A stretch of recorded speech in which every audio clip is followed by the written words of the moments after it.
j'ai su que je devais venir travailler en Suisse. Je me suis fait du 3500 € super facilement. Sans ça, j'en serais pas là aujourd'hui. Salut, c'est Loïc. Bienvenue dans cette toute nouvelle vidéo YouTube où on a le plaisir de te retrouver. Aujourd'hui, j'ai un nouvel invité sur ma chaîne qui est Swan. Swan qui est un ami à moi et qui est également frontalier suisse.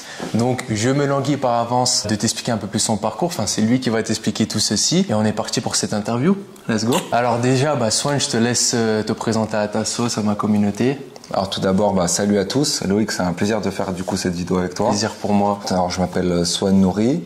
Donc j'ai 24 ans et j'habite en fait à la frontière du coup juste à côté de Genève, à Gaillard exactement. Gaillard c'est vraiment collé en fait, c'est vraiment à la frontière suisse. Ouais, et c'est vrai qu'en termes de position géographique pour bosser en Suisse, je crois qu'il n'y a pas mieux.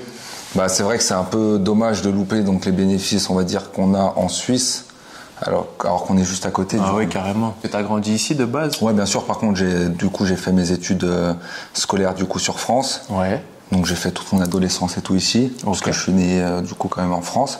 Et puis après, dès que j'ai pu, dès mon plus jeune âge, donc vers l'âge de 18 ans, en fait, je suis directement allé travailler sur Suisse pour justement bénéficier en fait des salaires avantageux. J'ai pas fait d'études particulières. Et justement, en fait, j'ai préféré directement, on va dire, plus penser à un aspect financier directement. Ok, et du coup, je suis direct allé.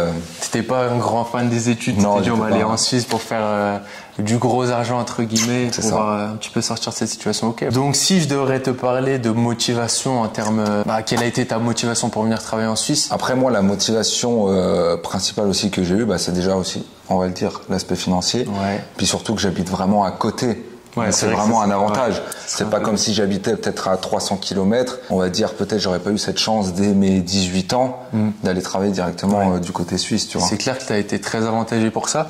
Après, il y a des mecs ou même des filles qui habitent très très loin de la frontière suisse et qui prennent cette initiative de venir pour y bosser. C'est ce que je voulais dire aussi, ces gens-là qu'ils habitent, on va dire, pas à côté de la frontière directement, qui viennent de plus loin, et certaines personnes, même la plupart que moi j'ai rencontrées qui viennent d'ailleurs et qui viennent ici spécialement pour travailler en Suisse, ils sont encore doublement motivés que nous en fait, ceux qui habitons à côté de la frontière, parce qu'en fait les mecs ils ont faim, tu vois, ils viennent pour ça. Ils quittent tout pour ça. Ils viennent pour ça, ils viennent exprès pour ça, et du coup les mecs ils y vont. Une autre question, est-ce que ça a été difficile pour toi de trouver du travail en Suisse, ou est-ce que tu as mis très peu de temps à, je sais pas, trouver un job? Alors après, je vais être honnête avec vous, moi ça n'a pas été très compliqué parce que venant d'ici, j'avais, on va dire, quelques connaissances. Par contre, j'ai déjà eu on va dire, des périodes où j'ai dû me débrouiller par moi-même. Donc, du coup, faire comme tout le monde, aller déposer mes CV dans les agences d'intérim, me débrouiller vraiment par moi-même. Et là, c'est vrai que ça a été un peu plus compliqué, mais j'ai quand même réussi, je pense, avec de la motivation et de la détermination, à trouver quand même du boulot. Ok, super. Est-ce que, par rapport à ton CV, etc., est-ce que tu l'as présenté d'une autre manière que tu aurais peut-être présenté celui-ci par rapport à la France? Évidemment, on va dire que la Suisse, je pense qu'il y a quand même, on va dire que le standard il est quand même un peu plus élevé niveau prestations, parce que les salaires aussi suivent. Donc du coup, c'est vrai que pour le CV, moi j'ai vraiment mis tout mon maximum aussi par rapport à mon CV, une bonne présentation. C'est vrai que c'est bien ce qu'il dit Swan, parce que il y a beaucoup de personnes qui veulent travailler en Suisse et qui font pas les choses correctement sur le CV.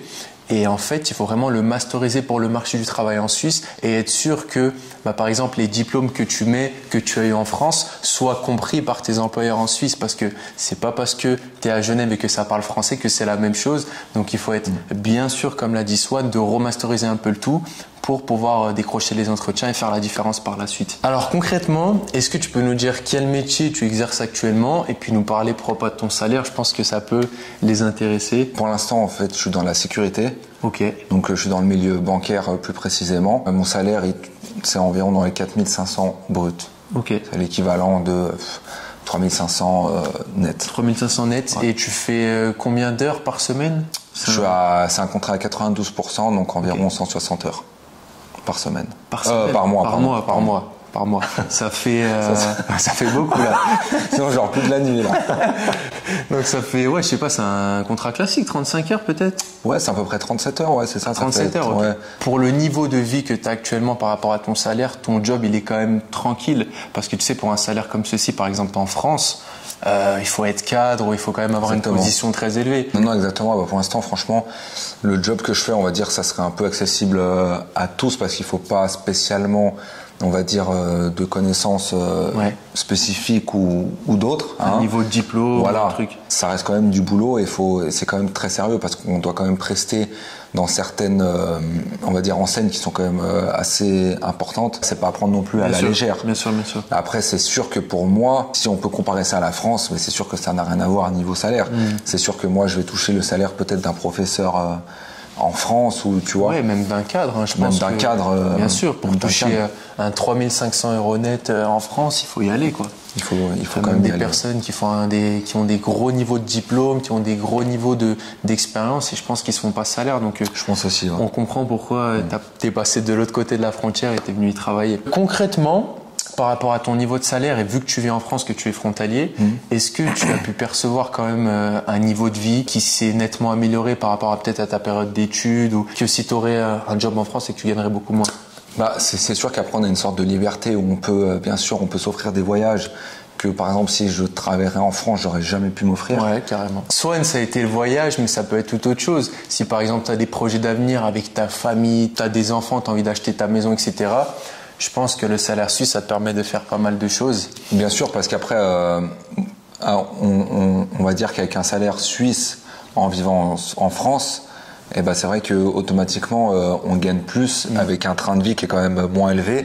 Donc c'est sûr que quand même si on gère bien ses finances, on peut quand même réussir à mettre de côté et à bien gérer ses sous. Et puis là, pourquoi pas dans les années qui suivent pouvoir, on va dire, avoir des projets en tête et puis pouvoir investir et puis c'est clair. Exactement. Maintenant, est-ce que tu aurais un conseil, par exemple, pour une jeune personne qui nous regarde, qui souhaite devenir frontalier, qui souhaite en fait tout quitter et venir travailler en Suisse? Ce que je pourrais dire par rapport à ça, c'est quand même de faire les choses intelligemment, de tout ce qui est par rapport au domaine du coup ce qui est assurance, bancaire et les impôts, du coup bien se renseigner quand même par rapport à ça. Bon, Swan, ça va qu'il avait la famille à la frontière, etc. Mais par exemple, moi qui suis venu à la frontière, je connaissais rien, j'ai perdu pas mal d'argent dans le domaine, comme il a dit, bancaire, etc.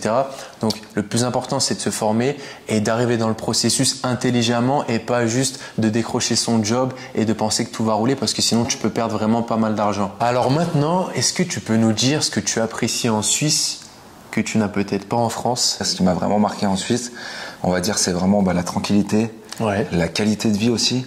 Les gens sont très respectueux, c'est super propre. Ça, franchement, ça j'adore. Une fois qu'on vient travailler en Suisse, on se rend compte que par rapport à la France, le cadre de travail, le cadre de vie et les avantages, même la fréquentation et tout, c'est vrai, c'est beaucoup plus agréable que dans certaines grandes villes de France. Voilà, je ne vais pas vous faire un topo sur l'actualité, mais ça peut être un peu plus galère. Là, c'est beaucoup plus appréciable et il y a un climat de sécurité qui est quand même vraiment présent. C'est pas négligeable. Ouais. Et je sais que même dans le monde du travail, voilà, tu as beaucoup plus cette notion de respect. Voilà, il y a moins de commérage, moins de blabla entre les salariés, etc. Et quand les Suisses vont au travail, tu vois, ils vont vraiment au travail. Lorsque en France, ça fait des grèves, les gens se plaignent parce qu'ils n'ont pas assez de primes, ils ont un vieux salaire, etc. Et en Suisse, on est un peu plus discret. Je pense que tu as dû ressentir peut-être cette discrétion en entreprise. Chacun fait sa life et c'est très appréciable. Je ne sais pas ce que tu en penses. Non, mais ça, je suis tout à fait d'accord avec toi. Et surtout qu'on a quand même... c'est un tout parce qu'on a quand même aussi le salaire qui va avec. Et du coup, automatiquement, inconsciemment ou consciemment, en fait, on a plus de motivation à faire notre travail. Bien sûr. Du coup, il y a un truc qui revient souvent aussi sur ma chaîne. Tu sais, les personnes qui veulent venir travailler en Suisse, ils me disent « Ouais, mais en Suisse, on m'a dit qu'on pouvait se faire virer facilement. » Franchement, si vous faites votre travail correctement, il n'y aura aucune raison qui vous mette à la porte pour rien. J'ai envie de dire, c'est comme partout. C'est ça. Moi, ça me paraît logique parce que même si tu es en France, au bout d'un moment, si tu fais de la merde, exactement. On va pas te garder, tu vois. Donc, c'est pas parce que tu es en Suisse où, oui, peut-être les conditions de licenciement sont plus flexibles. C'est pas pour ça que voilà, tu vas te réveiller un matin lorsque tu as rien fait et qu'on va te dire prends tes affaires et tu t'en vas. Moi, j'ai jamais rencontré ce type de problème. Après, j'ai envie de dire aussi, c'est un peu normal, il faut les comprendre dans le sens où il y a le salaire qui va avec. Donc, ils attendent une certaine prestation. Là, je vais peut-être faire un exemple à 2 balles, mais c'est comme si on va demain dans un hôtel 2 étoiles et on va dans un hôtel 5 étoiles. Nous, en étant clients, c'est sûr qu'on va attendre une prestation différente dans un hôtel 5 étoiles que celui de 2 étoiles. Il faut aussi comprendre que, bien sûr, les attentes sont plus élevées. Les attentes seront plus élevées et puis il faut avoir un sérieux et tout ce qui s'ensuit. Alors Swan, avant-dernière question, quelles sont tes perspectives d'avenir actuelles et par rapport à la Suisse ou par rapport à tout autre domaine et comment tu te vois peut-être d'ici 10 ans? Mais là maintenant, je vais me pencher vraiment à faire un travail dans ce que j'aime. Donc là, je vais me relancer dans une formation, moi qui suis dans le sport, pour devenir en fait coach sportif certifié, super. Du diplômé. Après travailler en salle de sport et puis pouvoir faire des coachings aussi personnalisés avec des clients. Pour l'instant, moi, ce boulot de sécurité, et voilà, c'est le message aussi que je peux faire passer à tout le monde, c'est que c'est vraiment pour une transition, c'est super parce qu'on a quand même un certain salaire qui est quand même très correct. Tu as pu avoir ton permis de travail grâce à ça, parce que ça permet aussi ça. Et là, ça me permet de bien vivre et puis en attendant aussi de mettre un peu de l'argent de côté pour pouvoir me payer ensuite ma formation qui sera aussi sur Suisse pour pouvoir rester et travailler sur Suisse. D'accord. Après, mon goal, c'est vraiment de devenir auto-entrepreneur dans les années qui suivent et puis pouvoir être à mon propre compte et d'être mon propre patron. Toujours dans ce domaine sportif Toujours, par contre. C'est vraiment ma passion. Et puis, je pense que le but dans une vie, c'est de trouver ce qu'on aime et de faire ce qu'on aime. Ouais, carrément. Donc, dans 10 ans, en fait, vivre pleinement de ta passion et en plus, à ton compte, ça serait vraiment le goal ultime.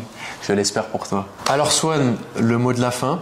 Pour terminer cette vidéo, qu'est-ce que tu dirais à une personne qui n'ose pas encore peut-être passer le cap, venir travailler à la frontière et qui n'ose pas peut-être sortir de sa zone de confort? Qu'est-ce que tu leur dirais? Alors moi, ce que je vous dirais, c'est mettez-vous un coup de pied au cul et foncez.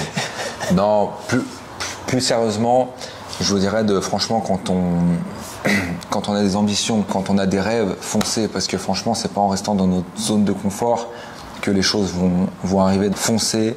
Faites vos expériences. On a tous des a priori, on a tous des craintes parce que c'est un petit peu l'inconnu en fait de venir. Bon, toi, tu étais à côté, donc ça va. Mais il y a des gens peut-être qui habitent à Paris ou je ne sais où et c'est des kilomètres de leur famille, de leurs proches. Ça peut faire peur, mais au final, comme a dit Swan, en se sortant les doigts du qu'on peut faire des belles choses. Des coups de pied au cul. Ah oui, des coups de pied, pardon. Je me serais pas permis quand même. Qu'on peut faire des belles choses. Et puis surtout si ta situation actuelle en fait te plaît pas forcément, pourquoi pas tenter quelque chose qui pourrait t'amener à avoir une meilleure situation.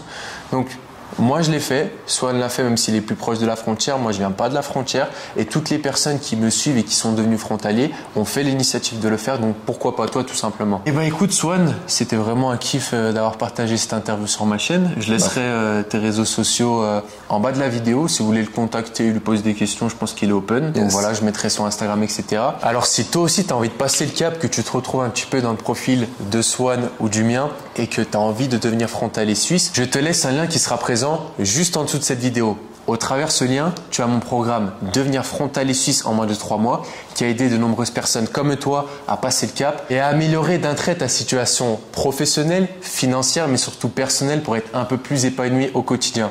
Je te laisse aller checker, tu as le programme entièrement détaillé et les témoignages de mes participants. Et si tu veux nous rejoindre dans l'aventure, ça sera un plaisir de t'accompagner. En attendant les amis, merci beaucoup d'avoir regardé cette nouvelle vidéo YouTube. Moi, je vous dis à très bientôt sur ma chaîne. Une excellente journée ou une excellente soirée à vous et à très bientôt. À très bientôt. Ciao, ciao à tous. Ciao, ciao.